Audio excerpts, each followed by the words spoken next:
So, how do you really know if something is true? I mean, really, truly know it? Do you just trust the first sign you see? Or do you follow the evidence, piece by piece, all the way to the source? We're about to dive into an ancient story that uses this incredible metaphor to tackle that very question.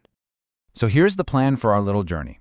We're going to start with a chance meeting on a road, take a look at a simple clue, and then learn what a true expert does with it. From there, we'll walk the path to enlightenment and, hopefully, find that great elephant for ourselves.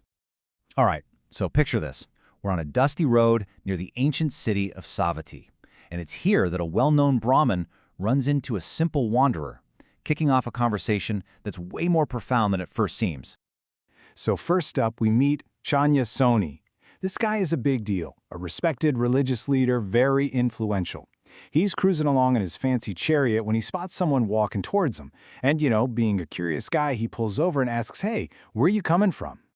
And that traveler, that's the wanderer Pālatika. He tells Jāṇussoṇi he's just been to see the recluse Gautama, who we know as the Buddha. And Pālatika is just glowing, absolutely full of praise. This really gets Jāṇussoṇi's attention, so he asks him, "Okay, what did you see? What makes you so sure this man has great wisdom?" Now, to explain his total confidence, Pālatika doesn't get into some complex philosophical argument. Nope. He uses a really simple but powerful analogy, something straight from the world around them. He says, look, it's like this. Imagine an elephant tracker goes into the forest and finds a gigantic footprint, a hathipadam. Just from that one clue, that massive impression in the dirt, the tracker just knows. They think, wow, a great bull elephant must have been here. So what were these footprints that Pālatika saw? Well, he witnessed 4 different groups of incredibly smart, sharp people. Warriors, other Brahmins, successful householders, and even skilled ascetics. They all showed up ready to argue, ready to challenge and debate the Buddha. But every single time after they actually listened to him, they were completely transformed. They left as his dedicated followers. And for Pālatika, that was it. That was all the proof he needed. Seeing these brilliant, skeptical minds totally won over, well, that was his giant elephant footprint.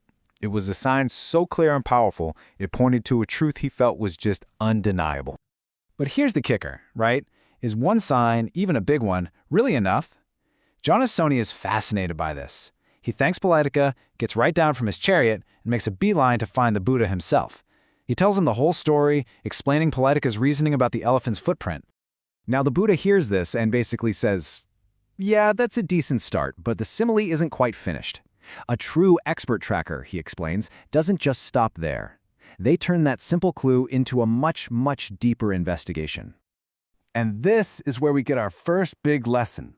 A novice sees that huge footprint and immediately jumps to a conclusion. Boom, a great bull elephant. But an expert, they're way more cautious. They know that, hey, some other types of elephants might leave big tracks too. That first sign isn't the final answer. It's just the beginning of the trail. See, the Buddha lays it out step by step for a skilled tracker. After the footprint, they look up.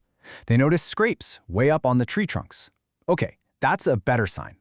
Then they look even higher and see branches torn right off. Now they're feeling really confident. But even then, they don't stop until they follow that trail and actually see the elephant with their own 2 eyes, standing there, calm and magnificent. Only then do they truly know. Okay, so this is where it all clicks. This has never really been about tracking elephants, has it? The Buddha is using this entire analogy as a map for the spiritual journey. That step-by-step process of going from a simple clue to direct, undeniable personal knowledge. And that journey starts right here, with something called Sila. You can think of it as ethical conduct or morality. This is the absolute foundation. It's like the tracker, making sure the ground is stable and the path ahead is clear. It's all about purifying your actions to create a steady mind. So this means cultivating compassion, being honest, speaking in ways that heal instead of harm, and just generally keeping an eye on your senses so your mind isn't constantly being pulled all over the place. This is the essential groundwork, just like the tracker carefully checking out those first signs in the forest. Okay, so once that ethical foundation is rock solid, the practitioner can move on to developing jhana, which is basically meditative absorption. With a mind that's now calm and clear, they can reach these incredibly deep states of concentration. This is just like the tracker looking up and seeing those high scrapes and broken branches. The evidence is getting way clearer, way more compelling. And these states have a progression. They go from this joyful focus that comes from just letting go of distractions, all the way to this profound state of peace and pure, unshakable mindfulness. Every single step is like getting a better vantage point. You're getting so much closer to actually seeing that elephant. All right, here we go.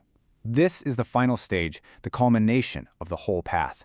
This is where the practitioner stops just seeing signs. This is the moment the tracker finally lays eyes on the great elephant. It's all about direct knowledge. With a mind that's been perfectly honed and purified through jhana, the practitioner develops what are called the 3 higher knowledges. They directly see their own past lives.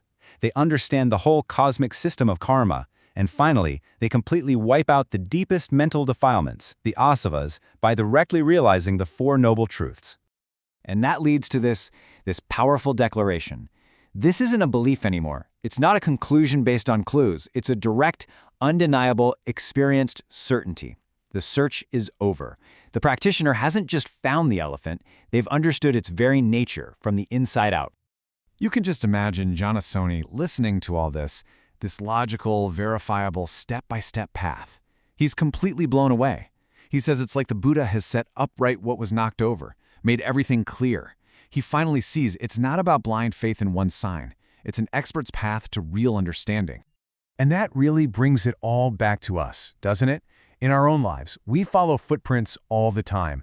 Data, opinions from others, our own gut feelings.